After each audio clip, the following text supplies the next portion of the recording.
Caden Consultores presenta Reformas Fiscales, Financieras y Económicas 2016, impartido por el maestro Carlos Gutiérrez Pérez. Caden Consultores, líder en consultoría empresarial y actualización profesional. Muy buenas tardes. Buenas tardes. Pues vamos a comenzar a platicar nuestras reformas fiscales financieras de este año 2016. Pues bueno, recordamos que este año 2016 ha sido un año marcado por, entre comillas, haber pocas reformas. Sin embargo, las que hubo fueron bastante sustanciosas en el aspecto de lo que trajo consigo mismo.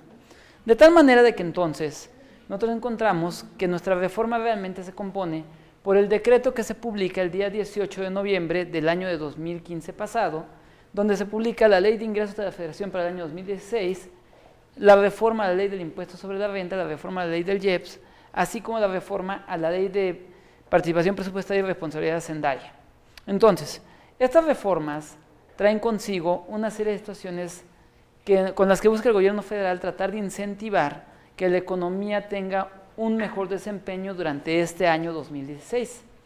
Entonces, ¿esto dónde se ve? Pues se ve claramente en la Ley de Ingresos de la Federación. Y pues bueno, comencemos por ahí. Ley de Ingresos de la Federación para el año 2016.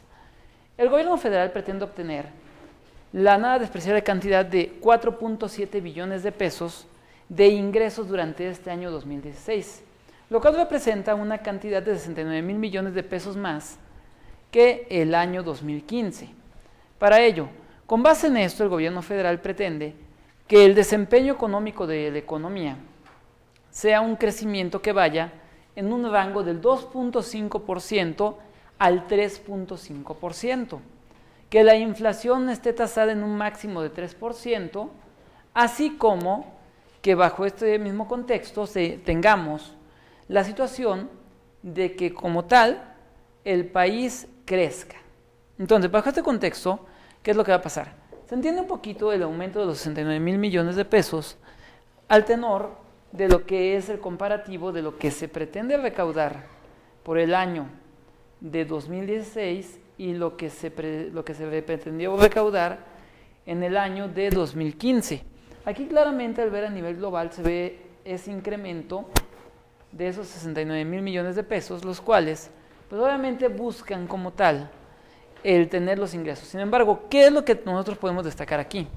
Lo que podemos destacar es que como tal, los ingresos petroleros dentro de esto, que eso lo veíamos normalmente aquí, se ve claramente un decremento que está marcado dentro de lo que es el comparativo de los ingresos que marca la ley, y por otro lado observamos lo que dice el impuesto sobre hidrocarburos.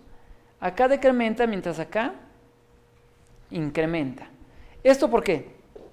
El gobierno federal está partiendo de la base de que vamos a tener más empresas extranjeras o nacionales que vengan a invertir a nuestro petróleo. Y por tanto, ahí es donde está diciendo que va a recuperar aquella cantidad de ingresos que ya no recibe por ingresos petroleros. Sin embargo, vemos que no se puede compensar. O sea, simplemente observan, aquí hay 300 mil millones de pesos de diferencia. Mientras entre este y este, estamos hablando que hay nada más 2 mil millones de pesos. ¿Y dónde está todo lo demás? Pues todo lo demás es lo que no vas a recaudar. Sin embargo, observaremos que en materia de impuestos sobre la renta hay un pequeño incremento del 17.95%, el cual muchos especialistas se han preguntado y se han cuestionado, ¿de dónde lo va a sacar el gobierno federal? ¿Por qué? No incrementaron la base de contribuyentes, no tienes nuevas actividades grabadas. Entonces, ¿de dónde vas a sacar esto? Pero realmente el gobierno federal aquí le está tirando a dos cosas.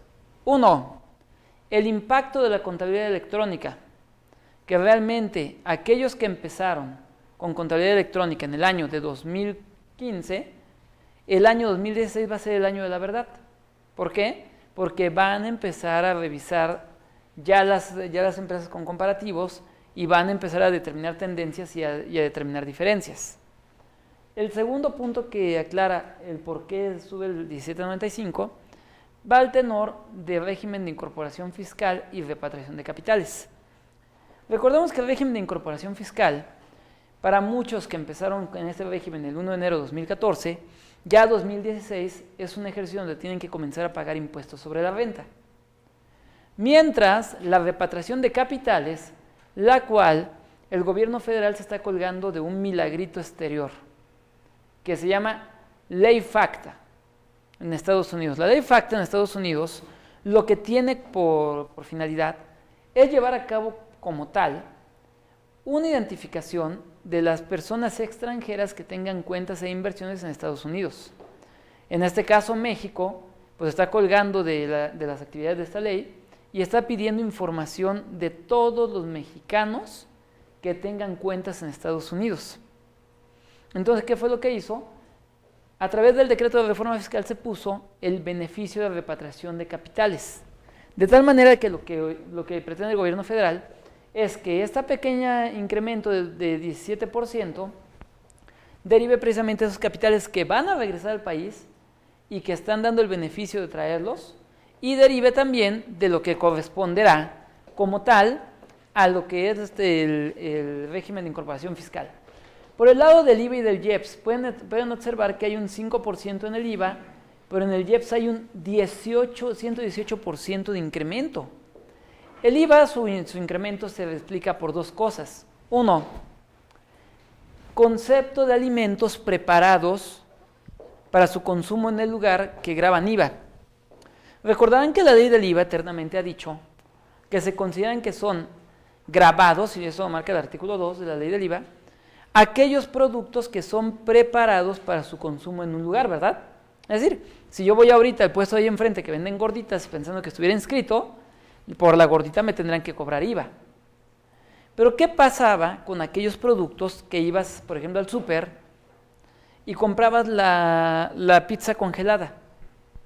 O comprabas ahora esos tamales de la costeña que ya vienen en bolsitas, ¿lo han visto? Bueno, o comprabas tu tamal de la costeña, ¿no? Pues normalmente esos productos, como se entendía que no los podías en ese momento abrir y comértelos, la autoridad eternamente había dicho que no grababan IVA.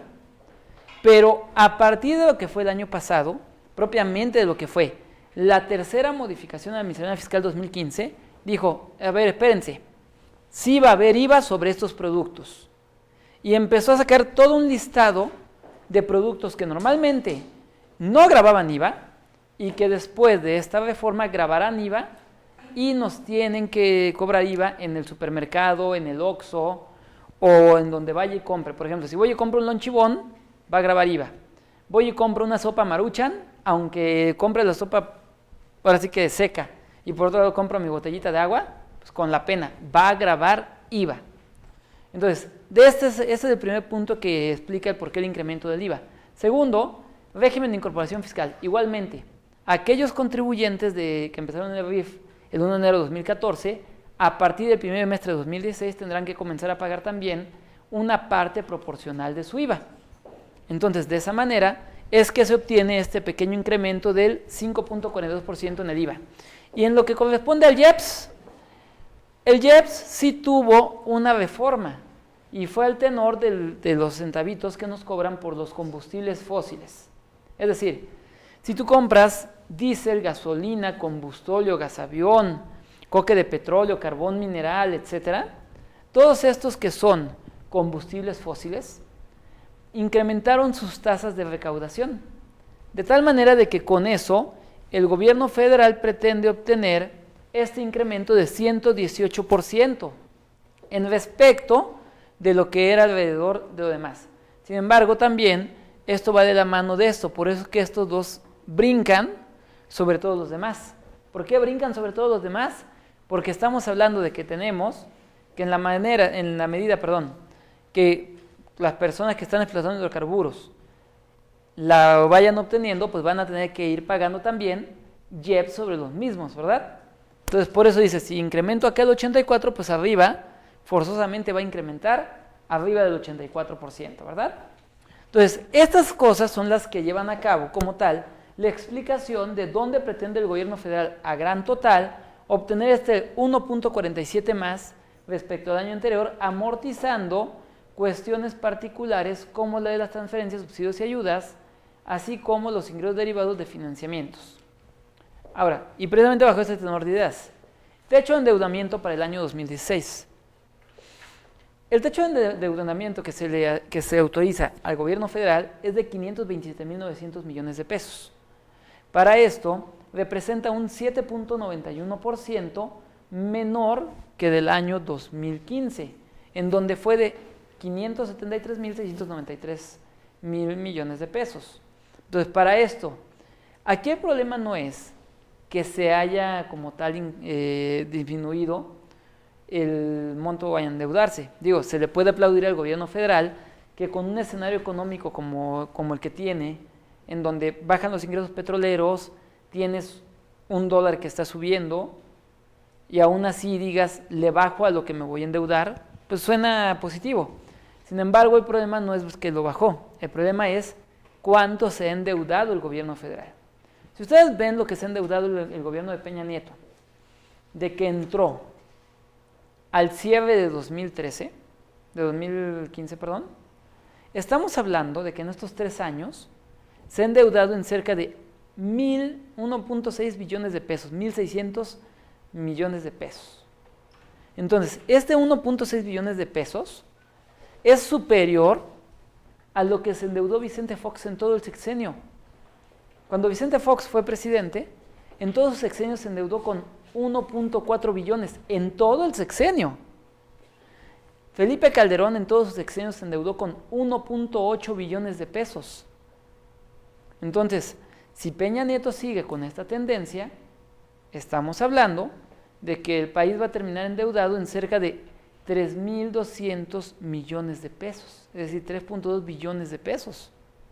Entonces, esta cantidad va a ser casi lo que se endeudó el gobierno federal en 12 años durante el tiempo de Fox y Felipe Calderón. Y Peña Nieto se lo va a echar en un sexenio nada más. Entonces, ¿qué pasa con esto? Estamos hablando que si el gobierno federal no es lo suficientemente inteligente para manejar esta deuda, vamos a tener la problemática de que entonces nos vamos a encontrar con que probablemente tuviéramos que los acreedores empiecen a exigir sus pagos, obviamente empieza a haber salidas de dólares de la economía mexicana, y eso traduce en ¿qué? Crisis económica y devaluación. Como la conocimos todas las del PRI que conocieron, idénticas. Nada más que ahora quítenle el orejón y ahora pónganle un copetón. Así de sencillo.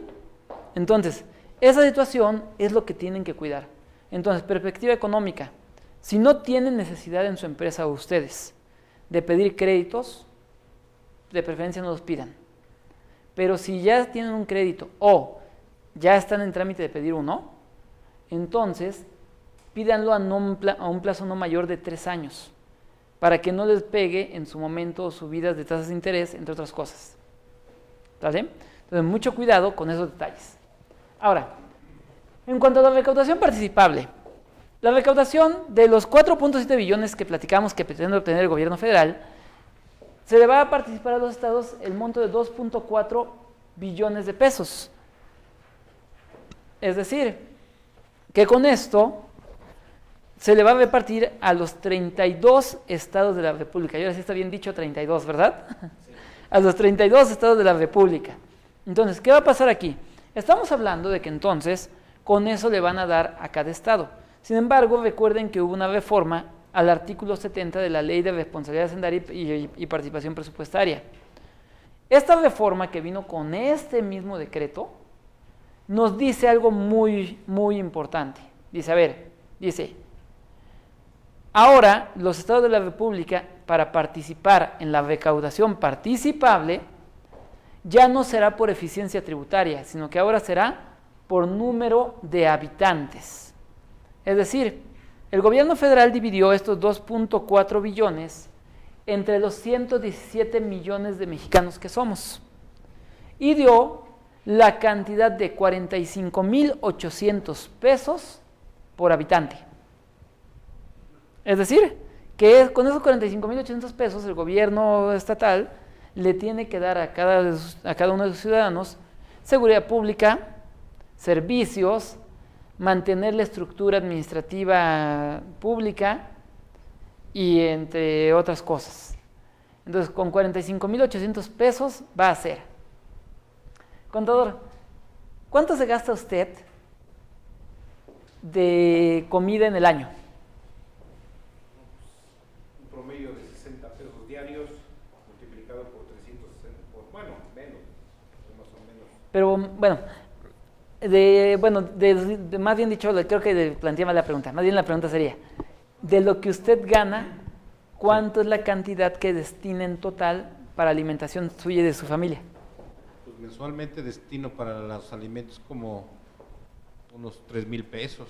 Entonces, si multiplicamos 3,000 por 12, estamos hablando de 36,000 pesos en alimentos, ¿verdad? Sí, es lo más. Ahora, ¿cuánto cree usted que destine para servicios médicos distintos de los que utilizará con el IMSS? Pues dependiendo, ¿no? Dependiendo de las enfermedades que uno tenga, es la inversión, ¿no? Supongamos lo normal, ¿no? Que ya saben, Sí, que nos va de la garganta, del estómago, una muela, cosas así, Pues como suavecitas. igual como unos 3,000 pesos. Pongámosle que usted se echa otros 30 ahí. Entonces hablamos de 36 de comida más 30 de salud. Estamos hablando de 66. Entonces, ¿creen que al gobierno le va a alcanzar con 45,800 pesos para pagarle el salario a los policías que nos cuidan, pagarle a los médicos que nos atienden en el IMSS, en el ISSSTE o en el sector salud, y pagarle aparte al aparato administrativo para llevar a cabo la administración pública? No. Pues no, ¿verdad? Y esto nada más fue un pequeño ejercicio de cómo esta cantidad pues definitivamente no le va a alcanzar. Entonces, la problemática real de esto es que estados de la República como Nuevo León, que por el nivel de industria que tienen, el tipo de empresas que se manejan allá, pues siempre ha sido uno de los estados punteros en cuestión de cuánto aportan por recaudación los estados. Y pues obviamente, ahora por esto, ese tipo de estados de la República como Nuevo León van a ir hacia abajo. Mientras estados de la República como el Estado de México, que sí es uno de los que tiene mayor industria, pero también es uno de los que tiene la mayor evasión fiscal. Pues aunque siga teniendo ese nivel de evasión, va a tener de los mejores presupuestos de los estados de la República. Entonces, ¿qué pasa? ¿A quién se trató de beneficiar con esto? Estado de México, Distrito Federal, Oaxaca, Querétaro. ¿Sale? Que son los que actualmente tienen la mayor densidad poblacional. Entonces, imagínense que con eso nos den esta seguridad a la que tenemos en teoría de derecho, cada uno de los que estamos aquí sentados, más todos los que andan allá afuera, ¿verdad? Pues obviamente, en definitiva no alcanza. Entonces, bajo ese contexto sí hay que tener mucho cuidado porque vamos a ver cosas como lo que ya nos está pasando aquí en el DF. El reglamento de tránsito. ¿Cuántas multas tiene usted, contadora? Yo estoy igual que usted y no quiero ni revisarlas porque seguramente va a salir una lista así. Entonces, ese es el problema. ¿Por qué el gobierno del DF quiere o puso ese reglamento tan restrictivo y con esos métodos? Porque va a necesitar dinero que ya no va a recibir del gobierno federal. Entonces, necesitan recaudar. Y así a lo mejor si nos vamos a analizar cada estado de la República, vamos a encontrar cuestiones que se replican muy parecidas, a lo mejor no de tránsito, pero sí en otros aspectos, ¿verdad? Entonces, tenemos que cuidar esos elementos. Y pues bueno, entonces, abusados porque dependiendo de este contexto puede haber cambios, sobre todo los que tengan plantas fuera del Distrito Federal y Estado de México, probablemente incremento en los impuestos estatales. ¿Saben? Ahora, en lo que se refiere como tal a la tasa de recargos, el artículo 8 de la Ley de Ingresos de la Federación refrendó las tasas que estuvieron vigentes durante el año de 2015. Es decir, cuando se refiera a saldos insolutos, 0.75%. Cuando se refiera como tal a lo que es parcialidades hasta 12 meses, el 1%, más de 12 meses, pero hasta 24, 1.25 y superior a 24, 1.5%. Esto se va a reflejar y se va a entender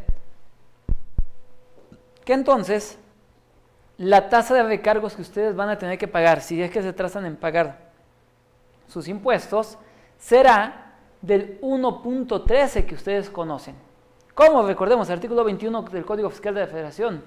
Tomas la tasa de ley, 0.75, y la incrementas en un 50%. y lo que te da lo redondeas al siguiente decimal, dándonos como resultado el 1.13% que todos conocemos, ¿sale? Mientras esta tasa no varíe en el año, el 1.13 no variará. Entonces, ojo con ese. Ahora, en materia de estímulos fiscales, ¿qué trajo consigo la Ley de Ingresos de la Federación? El artículo 16, que es donde este año volvieron a quedar los estímulos fiscales, trajo consigo en su mayoría los mismos estímulos fiscales que estuvieron vigentes durante el año de 2015. Es decir, estímulo fiscal de tres tipos: estímulo fiscal de IEPS por diésel, estímulo fiscal de peajes pagados y estímulo fiscal por disminución de PTU, que son los tres estímulos fiscales que conocemos. Entonces, a ver, primero, tratándose de los estímulos fiscales de IEPS por diésel, recordemos que a los contribuyentes que tienen derecho a este estímulo fiscal se les permite que el IEPS que ellos hayan pagado a la hora de adquirir el diésel que sea utilizado para su maquinaria en su proceso productivo, se les permite tomar este IEPS y acreditarlo contra ISR propio o retenido de terceros. De tal manera que para ello van a tener, dependiendo del tipo de contribuyente que sea, que hacer su cálculo. Primeramente, aplicable como tal a actividades de los agapes. Pues bueno, cuando tú te dediques o seas agape, vas a tener derecho al estímulo fiscal siempre y cuando lo utilices en tu proceso productivo. Para ello, ¿qué tienes que hacer? Pues bueno, tienes que tener comprobante fiscal y vas a tomar el monto total pagado según ese comprobante fiscal y lo vas a multiplicar directamente por el factor del 0.355. Y lo que te va a dar como resultado es el monto del IEPS que puedes acreditar contra tu ISR propio o del retenido de terceros. Ahora, bajo este contexto, si esta persona no logra acreditar todo este estímulo, tendrá derecho a solicitar su devolución. A la persona física agape se le autoriza una devolución de hasta 767 pesos por mes, mientras a la persona moral agape se le autoriza una devolución de hasta 1.487 pesos por mes, sin exceder de 14,000 pesos entre todos sus socios. De tal manera de que entonces, dependiendo de si eres física o moral, va a ser la cantidad que te podrán devolver por este estímulo fiscal. Ahora, en cuestión del estímulo fiscal de IEPS por diésel para el autotransporte de carga de pasajeros. Recuerden, si tú te dedicas al autotransporte de carga de pasajeros, ya sea público o privado, de manera exclusiva, entonces tienes derecho a tomar un estímulo fiscal del IEPS que pagas en la compra del diésel para su consumo final. De tal manera que este tipo de contribuyentes lo que tienen que hacer, deben de tener comprobante fiscal y van a tomar lo que consumieron de litros y lo van a multiplicar por el factor de acreditamiento que se publica a través del portal del Servicio de Administración Tributaria, el cual lo que te dé va a ser lo que va a ser factible que el autotransportista pueda disminuir del ISR propio o retenido de terceros. Pero también le dan al autotransportista el beneficio fiscal por cuotas de peaje. En este caso, tratándose de cuotas de peaje, estamos hablando que si te dedicas exclusivamente al transporte de carga o de pasajeros, pero utilizas carreteras de cuota, entonces te da el derecho de tomar un estímulo fiscal de hasta el 50% del monto pagado sin IVA contra tu ISR propio. Este no puede llevarse contra el retenido, este es solamente contra el ISR propio.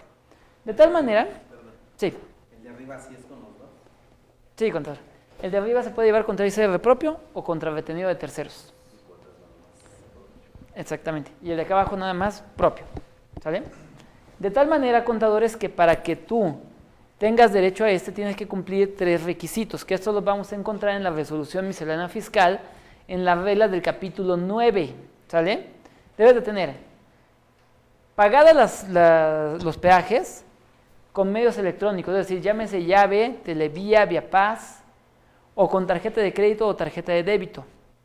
Debes de tener comprobante fiscal, obviamente que cumpla todos los requisitos del Código Fiscal, y llevar bitácora de la ruta que siguen tus camiones.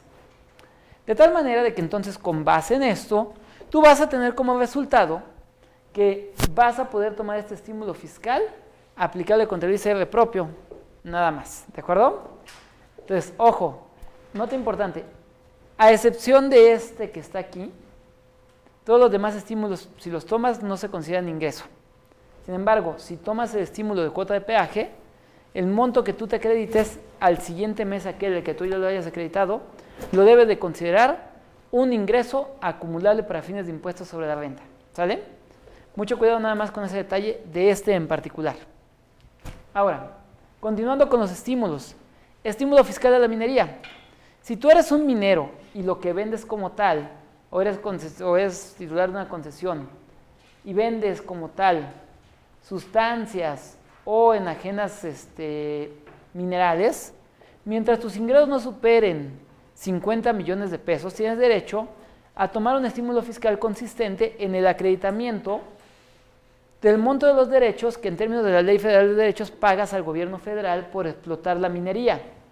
Este acreditamiento lo vas a llevar contra el ISR propio del ejercicio, de tal manera de que sí le vas a pagar al gobierno federal los derechos, pero lo vas a recuperar vía acreditamiento. ¿Sale? Entonces, ojo, abusados. En materia de exenciones, en las exenciones continúa como año tras año la exención de ISAN a aquellos vendedores de automóviles que tengan como tal el importe o que tengan venta, mejor dicho, perdón, de automóviles que sean impulsados por hidrógeno, eléctricos o híbridos. De tal manera que con esto lo que busca el gobierno federal es promover que las personas que se dediquen a esto tengan una mayor ganancia y promover que en el país haya más vehículos con tecnologías limpias. Entonces, ojo, quedan exentos. Y por último, asimismo también se exime del derecho de trámite aduanero que se causa por la importación de gas natural, siempre y cuando este sea para uso habitacional, ¿sale? Es decir, como el que llega a cualquiera de la casa de nosotros. Ese no pagará derecho de trámite aduanero, el famoso DTA. Entonces, bajo este contexto, tenemos eso. Continuando con nuestros beneficios fiscales, tenemos el beneficio fiscal por disminución de PTU en los pagos provisionales. Recordarán que el artículo 9 de la Ley de Impuestos sobre la Renta nos dice que los contribuyentes, personas morales, para determinar su ISR del ejercicio, van a hacer un cálculo de la siguiente manera. Nos dice, vas a tomar tus ingresos acumulables, le vas a restar las deducciones autorizadas. Dice, y a lo que te da le vas a restar la PTU efectivamente pagado. Y lo que te queda es tu utilidad fiscal. Pues bueno, como el artículo 9 nos habla de un cálculo anual, pues, ¿qué es lo que pasa? Pues obviamente, muchas veces se daba el supuesto de que el contribuyente pagaba más impuestos en los provisionales, llegaba al anual, aplicaba la PTU y chin, le votaba saldo a favor. Entonces, con esto lo que pretende el gobierno federal es que se aplique desde el provisional la PTU. Que ojo, esto ya lo conocíamos, ¿verdad? Porque nuevo no es. Sin embargo, se refrenda. De tal manera que tú para hacer la aplicación del estímulo vas a tomar, partiendo de la base de la fecha en la cual pagaste la PTU, lo vas a dividir entre el número de pagos provisionales que te falta por efectuar. Y vas a ir aplicando una parte proporcional acumulativa por cada provisional que vas efectuando. Hasta llegar al mes de diciembre con la PTU